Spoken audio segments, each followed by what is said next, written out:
She had walked through countless halls, across star systems, and faced rulers who demanded her allegiance, yet no one had ever seen her smile.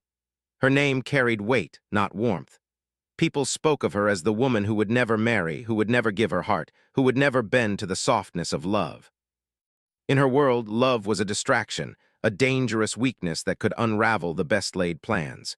She had believed that for as long as she could remember, and in all her years of careful control, no one had challenged that belief, until now. The station was alive with activity. Ships from different systems docked and departed, their metallic bodies gleaming under the artificial sun that lit the massive spaceport. Delegates from dozens of species moved through the crowds, each with their own agendas, their own hidden ambitions.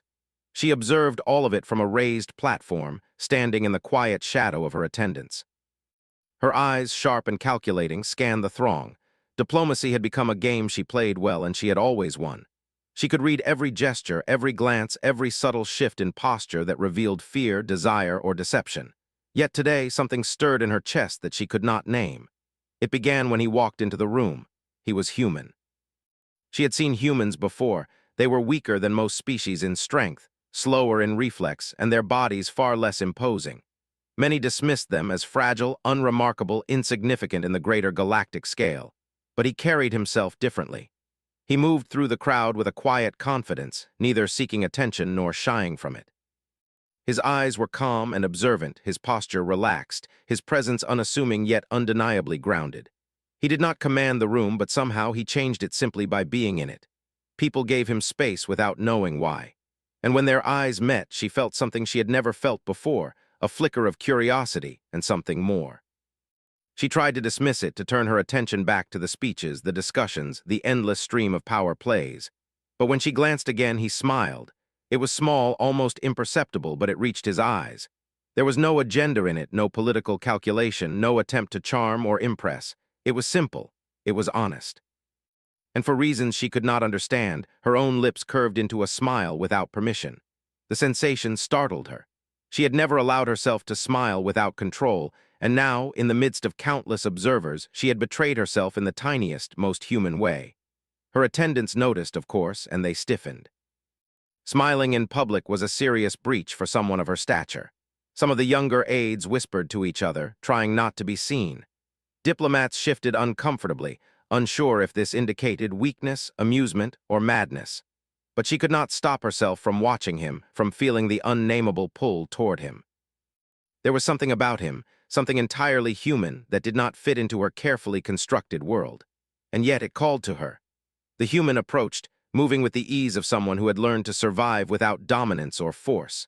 He greeted others with a nod, offered hands in respect, and helped a small child who had wandered too close to a busy transport ramp.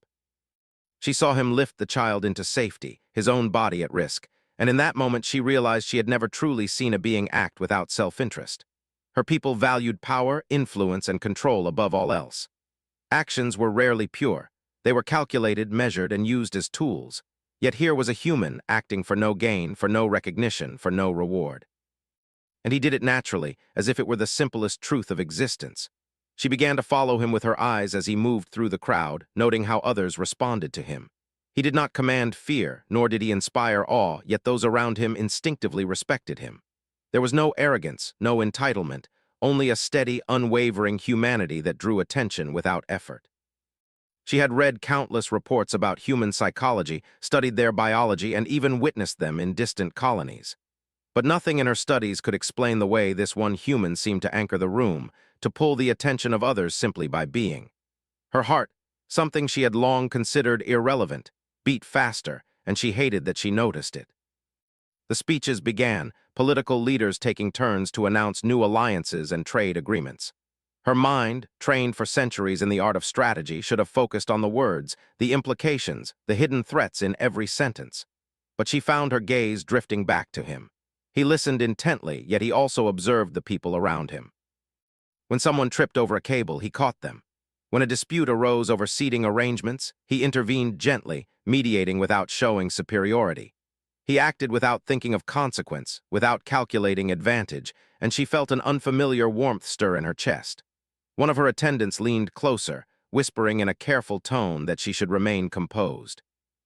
She forced herself to nod, but her eyes betrayed her.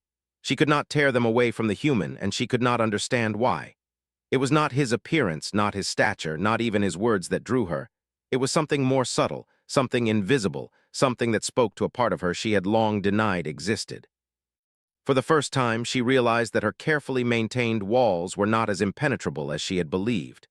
After the speeches, the delegates mingled, exchanging pleasantries and guarded smiles. The human remained at the edge of the crowd, observing rather than performing. When he saw her, his eyes met hers again, and this time his smile was slightly broader. There was no expectation, no pretense, only the acknowledgement of her presence. She felt a shiver run down her spine, a mixture of fear and fascination. What was this sensation? Why did his recognition feel more meaningful than the praise of 1,000 rulers? She could not name it, but she knew it mattered. Later, in a quieter chamber, she found herself in conversation with him. His voice was calm and steady, not booming or demanding, but it carried a sincerity that drew her in. He asked her questions about the station, about the people, about her journey across the stars.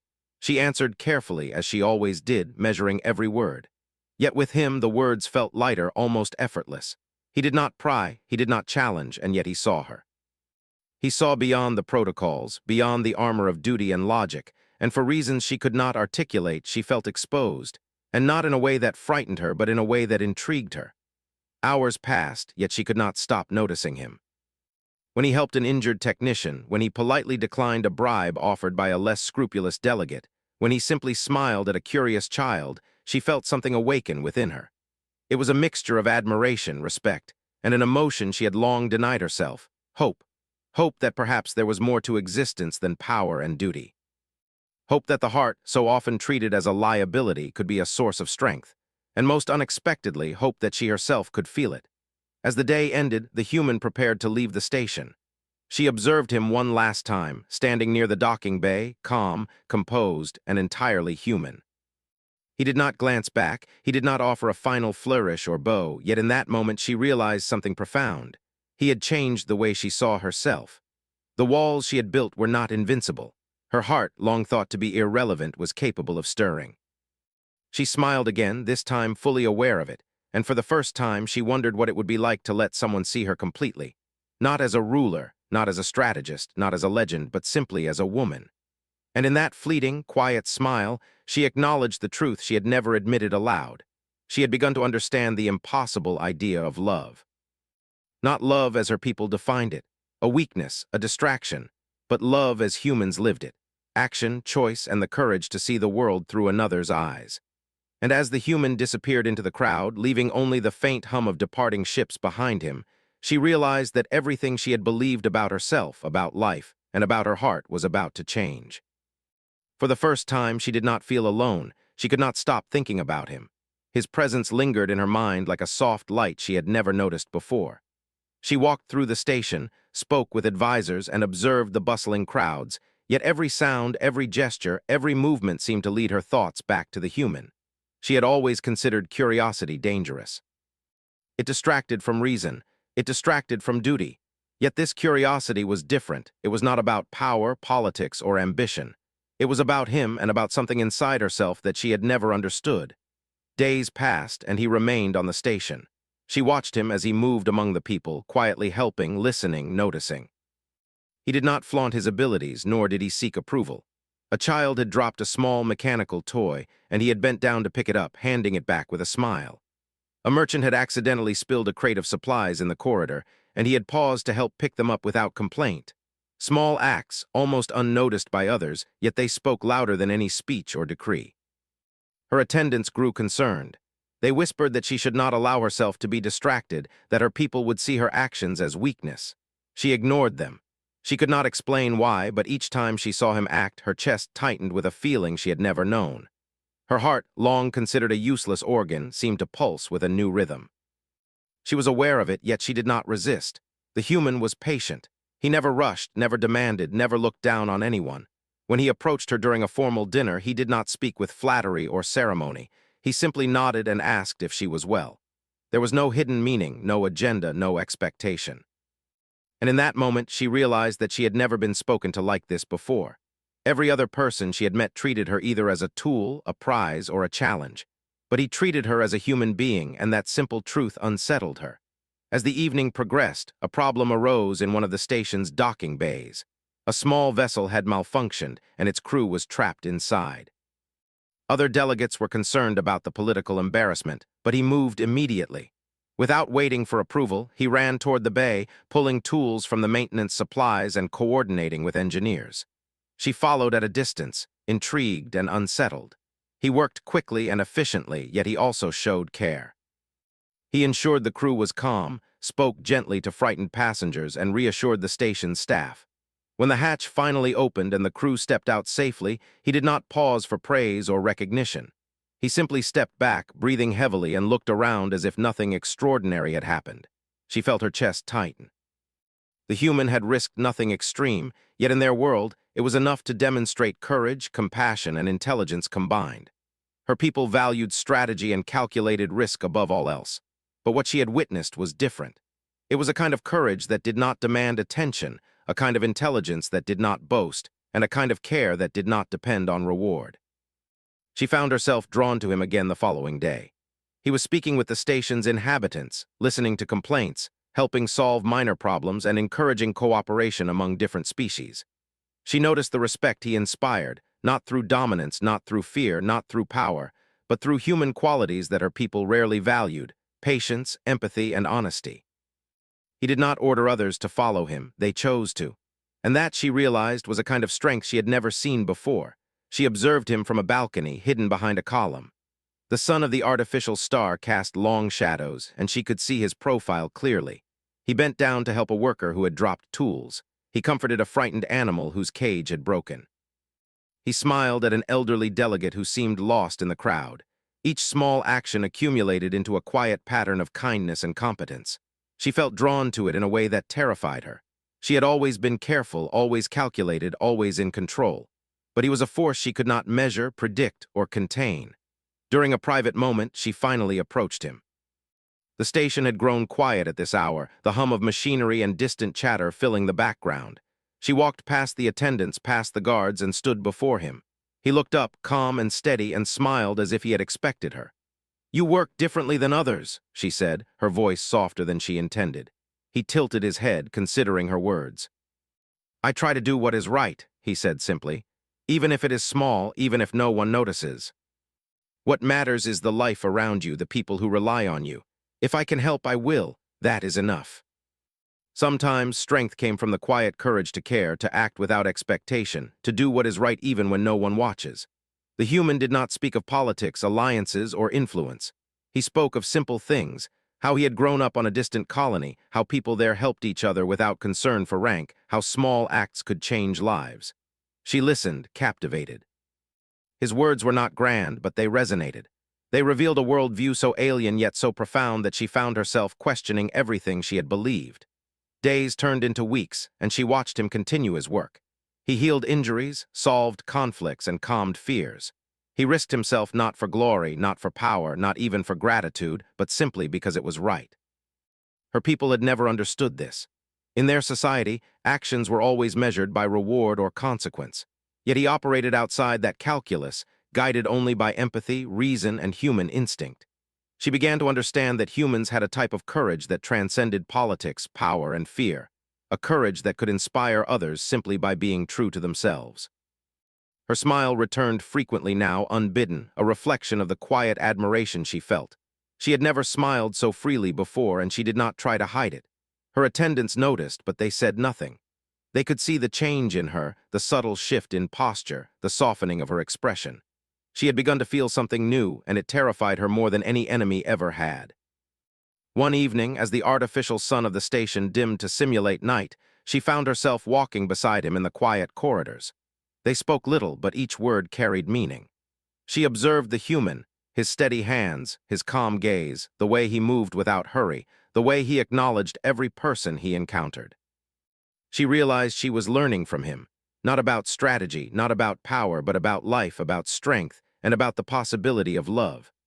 It was in these quiet moments, away from politics, away from duties, that she felt the stirrings of something she had long denied. She had always believed that love was a weakness, that attachment was a distraction, that caring too much could destroy a person. But now, watching him act without thought of self, she understood a different truth. Love, she realized, was not weakness. It was choice. It was courage. It was the quiet strength to see another being as worthy, even when it costs you nothing to ignore them. By the time the week ended, she had witnessed countless small acts. Him lifting a stranded merchant's crate, calming a frightened worker, mediating a disagreement between two alien delegates, comforting a child who had been separated from their guardian. Each act was small, yet each act left her feeling something profound. The world felt larger and more alive. Her heart, long disciplined and controlled, began to recognize the rhythm of humanity. For the first time, she admitted to herself that she was learning something new, something she had long rejected.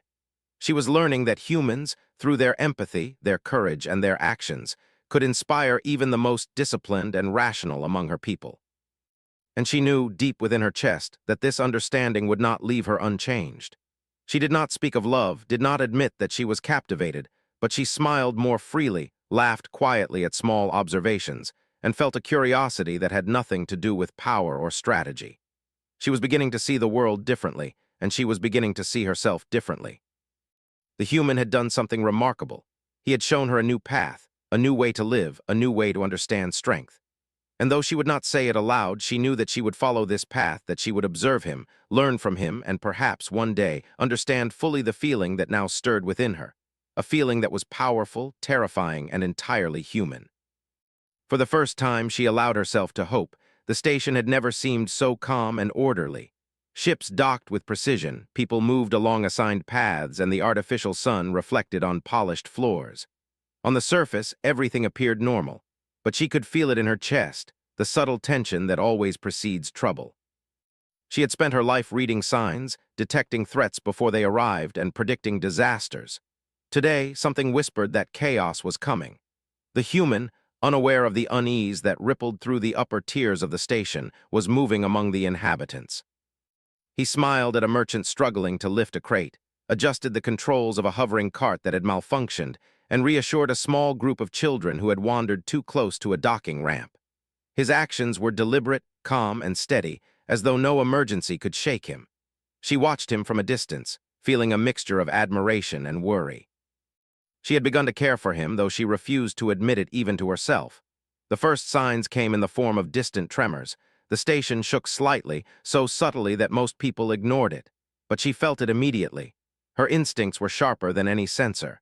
She moved toward a viewing platform and looked out across the docking bays. The approaching ships did not follow the normal protocols.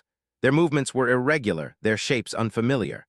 Some of them bore the marks of mercenary factions, others the symbols of systems known for raiding unprotected stations.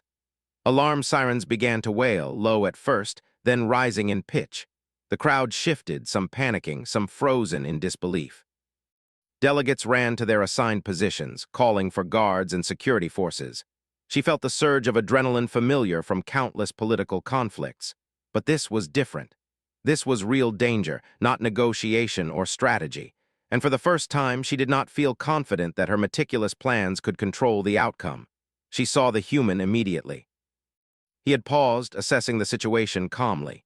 He did not panic. He did not run. He observed the chaos with clear eyes, taking in the positions of civilians, guards, and the attacking ships. Then he moved toward a group of frightened workers, guiding them to a safe corridor. His actions were precise, efficient, yet infused with a kindness that no force could mandate. She felt an unexpected surge of hope. Perhaps this human could save lives in a way her people never could. The first attack came suddenly. A small strike ship fired a concentrated beam that ripped through a cargo bay. Sparks flew, alarms blared, and debris scattered across the floor. People screamed, running for cover. She wanted to retreat, to command her attendants to protect her, but she froze as she watched the human dive toward the danger. Without hesitation, he grabbed a worker, pulled them into a safer position, and shielded them with his own body from falling debris. Her chest tightened. This human, whom she had only begun to understand, risked himself to protect others. Not for reward, not for recognition, not for political gain, but because it was the right thing to do. She felt a stir of emotion she had never allowed herself to feel. Admiration, fear, and something unnameable that trembled in her heart. The attackers moved quickly, targeting the station's weakest points. Security forces tried to respond, but the invaders' technology was advanced, their tactics unpredictable. Panic spread among the delegates, some attempting to flee while others hid behind barricades. She saw that many of the species present had never faced real danger before. They froze, unsure how to respond. The human, however, remained calm. He moved from group to group, directing civilians to safety, assisting injured personnel, and coordinating with station engineers to stabilize failing systems. He did not command them with authority, but his confidence inspired action. People followed him willingly, trusting his guidance because he did not demand it, he offered it. She followed at a distance, unable to leave his side. Her instincts told her to intervene, to assert control, to manage the chaos. But she realized that his actions were more effective than any command she could give. He inspired courage, and in the presence of courage, people acted. She had witnessed strategy before, but never a strategy born from empathy, from the sheer force of human heart. A group of trapped engineers cried out from a collapsed maintenance shaft. She could not see a way to reach them, but the human did. He assessed the situation, calculated the angles, and lifted debris that seemed impossibly heavy for someone of his size. Others joined him, encouraged by his example. Together, they freed the engineers, and the human guided them to safety. Her heart raced. She realized that she was no longer observing him merely as a curiosity. She was invested. She cared about his safety, his actions, and the lives he saved.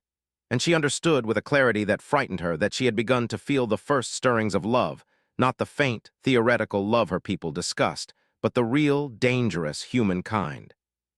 The attackers advanced, using more aggressive tactics. Their weapons tore through the station's defenses, targeting critical infrastructure. Panic rose. Security forces were overwhelmed. Delegates were shouting orders, but chaos reigned. And in the midst of it all, the human did not waver. He moved quickly, helping those in immediate danger, guiding groups of civilians away from collapsing corridors and shielding the most vulnerable. At one point, she saw a beam strike a support column, sending it crashing toward a group of children. Without hesitation, the human dove, pushing them out of harm's way and using his body to shield them. She ran toward him, fearing he would be crushed. He looked up at her, eyes wide but calm, and gave a small, reassuring smile before rolling to safety. Her chest tightened, and she felt a rush of emotion she could not name: pride, fear, admiration, and something deeper. She realized that this was what she had been missing all her life. Her people valued control, power, and influence. They believed that emotion was weakness. Yet here in the chaos, she saw the power of humanity, the strength of heart, courage, and selflessness. The human was weaker in body than most species, yet he commanded respect and action through something far stronger: his character. The station shook again as another strike hit near the docking bays. Fires broke out, smoke filled the corridors, and people screamed. Delegates tried to escape, some panicking, some frozen in fear. She saw the human sprint toward a burning corridor, guiding a group of trapped workers to safety. She ran beside him, helping where she could, though she knew she could not match his calm efficiency.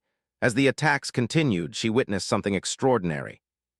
Other species, previously indifferent or dismissive of humans, began to act differently. They saw the human helping others, unafraid, unhesitant, and without concern for personal gain. Slowly, they joined in, assisting where they could.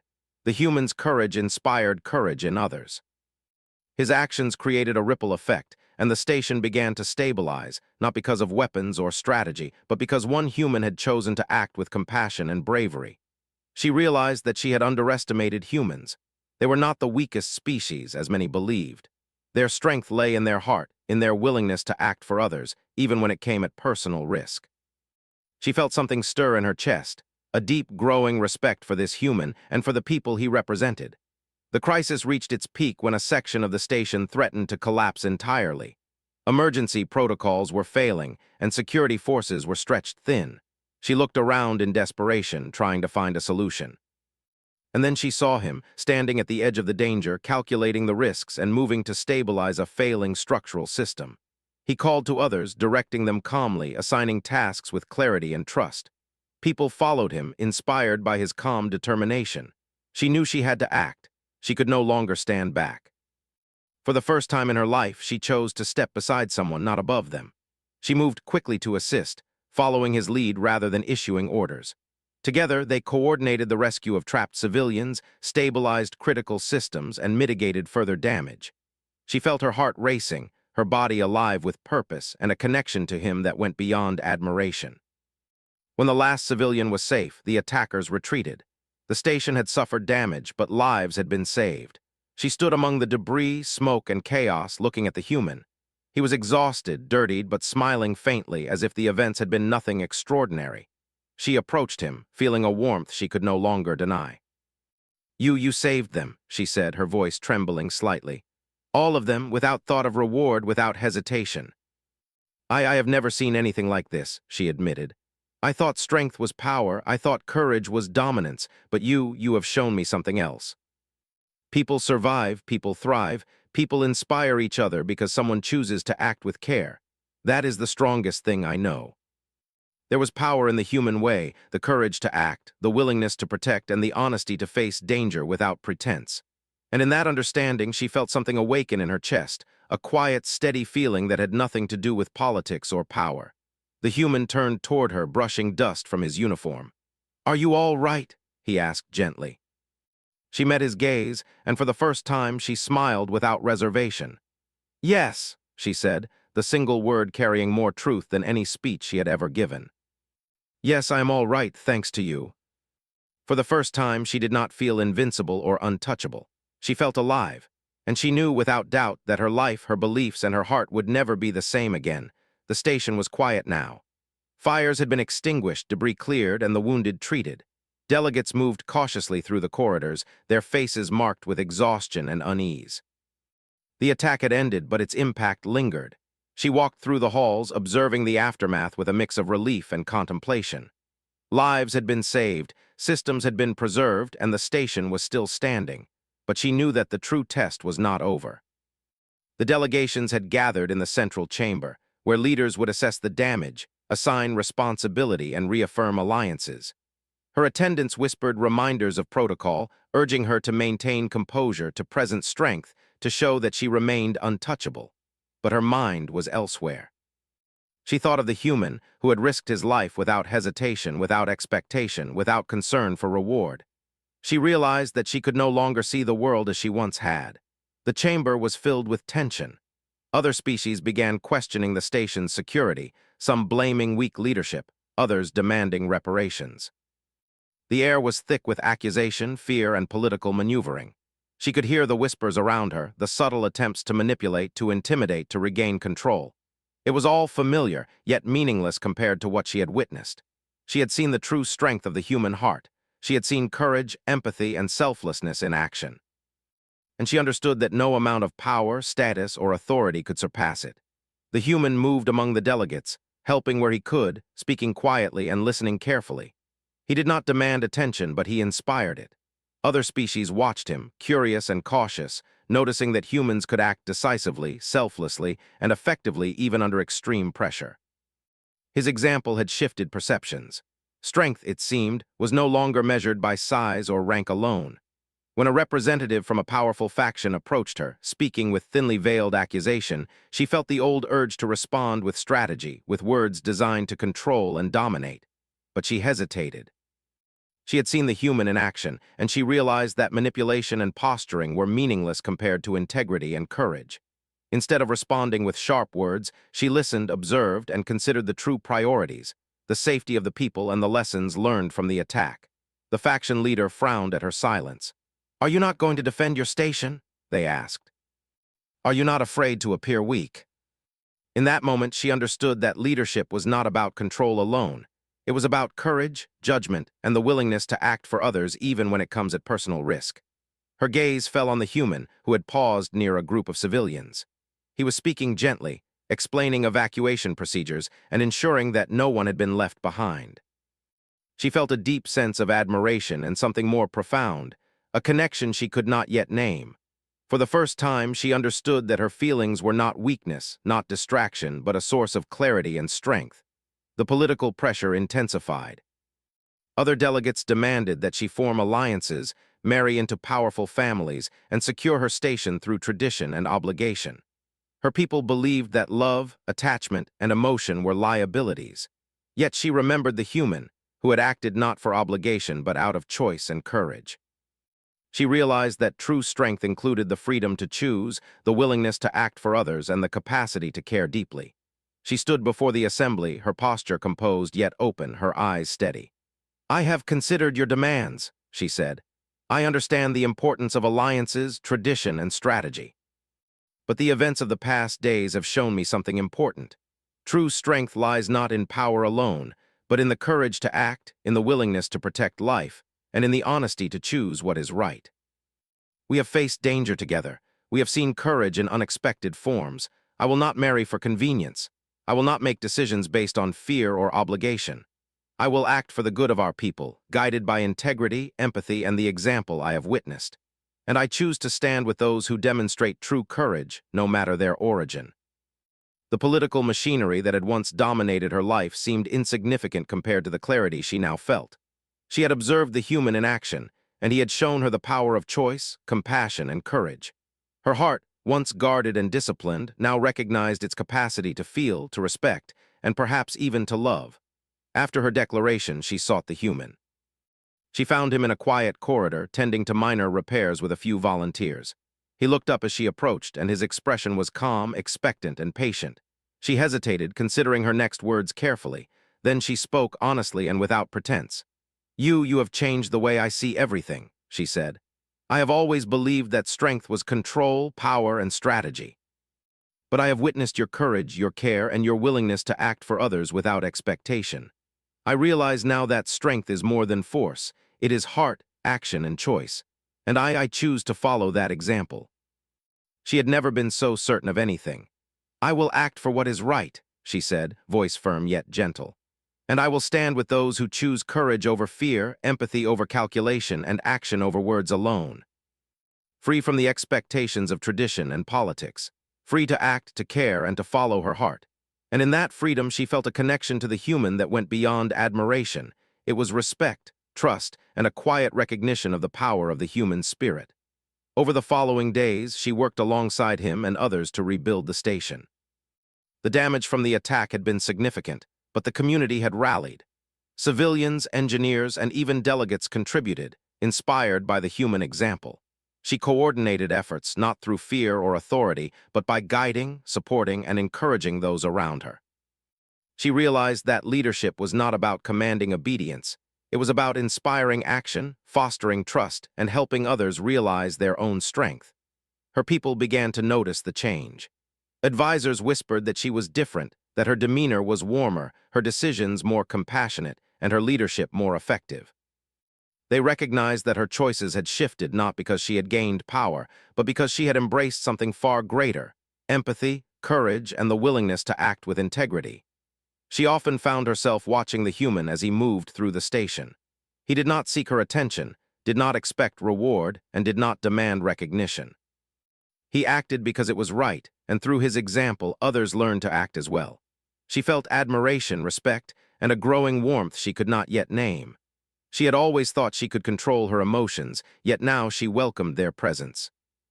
They guided her choices, strengthened her resolve, and revealed a side of her she had never known, capable of feeling deeply, choosing freely, and acting bravely.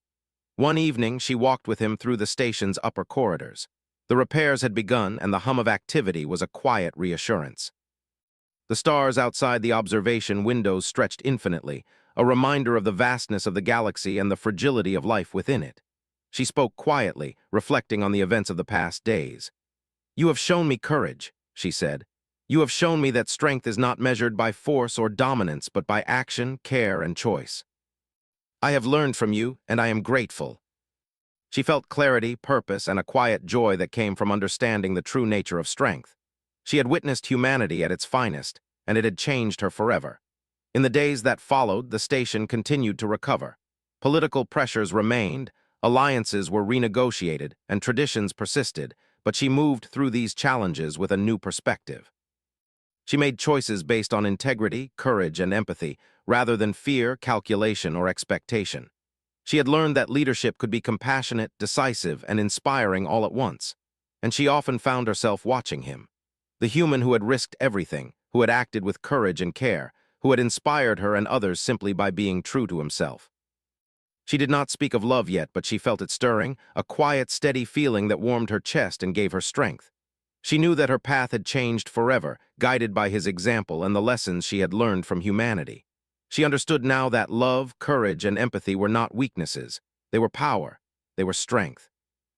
and they were the force that could change not just a station, but an entire galaxy. She smiled freely, fully, without hesitation as she walked beside him. And she knew that whatever challenges awaited, she would face them with courage, heart, and the understanding that true strength comes from the human spirit. The station was alive again, but the air felt different. The chaos of the attack had passed, and the hum of daily life returned, yet there was a subtle energy that lingered, a quiet pride in what they had survived. Civilians moved with confidence, delegations with renewed respect, and engineers with determination. It was a station rebuilt not only with metal and technology, but with courage and heart. She walked through it all, observing the people, the repairs, and the small acts of care that flourished in the calm after the storm. She noticed them because she now understood their significance. She often caught sight of him in the crowd, the human who had risked his life, who had acted without hesitation, and whose courage had inspired so many. He did not seek attention, did not boast, and did not demand recognition. He moved with purpose and humility, helping, listening, and quietly leading through example. She found herself following him at a distance sometimes, not out of necessity, but because she wanted to see the world as he saw it. The way he approached problems, the way he valued life, and the way he treated every being as worthy of care, it had changed her. It had not been an easy journey. She had faced skepticism from her advisors, criticism from other delegates, and even her own doubts.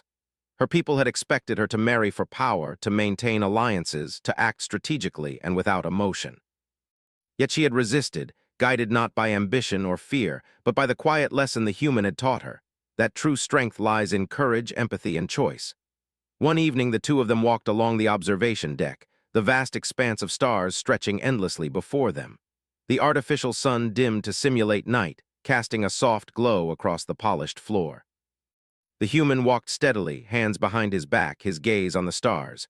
She walked beside him, silent at first, feeling the pull of emotions she could no longer deny. "I never thought I would see the galaxy this way," she said quietly, her voice almost lost in the hum of the station. "I believed that strength was control, that love was a weakness, that caring could cost more than it was worth. But I have seen otherwise. I have seen courage, honesty, and heart, and I have witnessed their power firsthand. You showed me what it means to act with courage, to value life, to stand for something greater than power or duty. I have never met anyone like you." The rush of admiration she had felt before had grown into something deeper, something quiet, steady, and undeniable. She realized now what she had avoided acknowledging, that she cared for him, that she admired him, that she felt something human, fragile, and yet powerful, love. She stopped walking and turned to face him. I do not know the words to describe what I feel," she admitted, voice trembling slightly. "I thought love was weakness, that feeling too deeply was dangerous. But now I understand. Love is strength. Love is courage. Love is the choice to act, to protect, to care, even when it costs nothing, and even when it costs everything." His eyes were steady, warm, and accepting. "You understand it," he said simply. "That is all that matters. You have opened something in me I thought was closed forever." It was courage and trust, empathy and sacrifice. It was human and it was powerful. She had finally understood.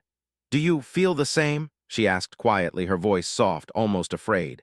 He smiled gently, not with grand declaration, but with quiet certainty.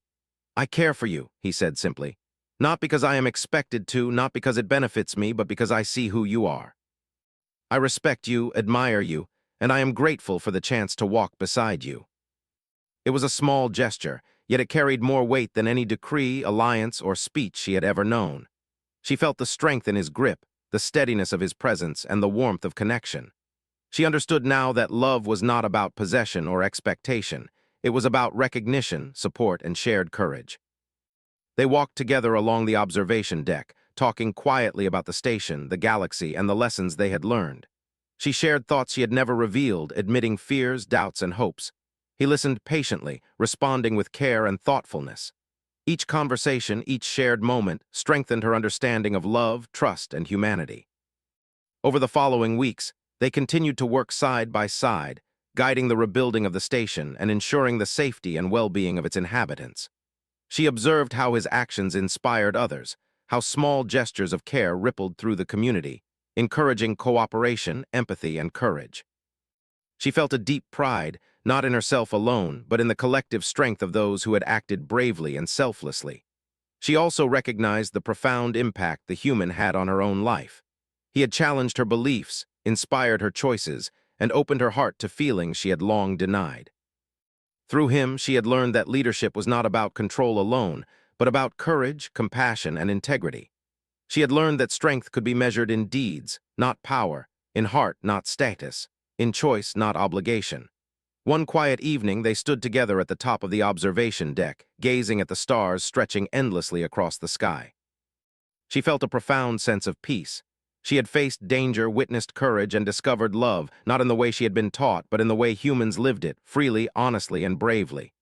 "I understand now," she said softly, her eyes fixed on the stars.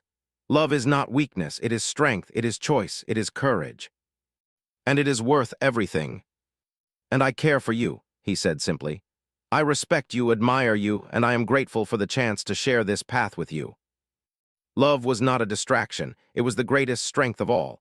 The galaxy beyond the station was vast and full of uncertainty, but she no longer feared it. She had witnessed the power of the human spirit, had learned from it, and had allowed it to guide her choices. She knew that challenges would come, that danger would not vanish, and that life would continue to test them. But she also knew that she would face it with courage, empathy, and love, alongside the human who had shown her the way. For the first time in her life, she did not feel the need to hide behind walls, protocols, or expectations. She had discovered strength in vulnerability, clarity in connection, and power in choice. She had seen humanity at its finest, and she had embraced it. She smiled freely, fully, without hesitation as she walked beside him. And she understood completely that love was not just an emotion. It was action, courage, trust, and the quiet strength to face the universe together. And in that understanding, she finally knew peace, purpose, and the true meaning of strength.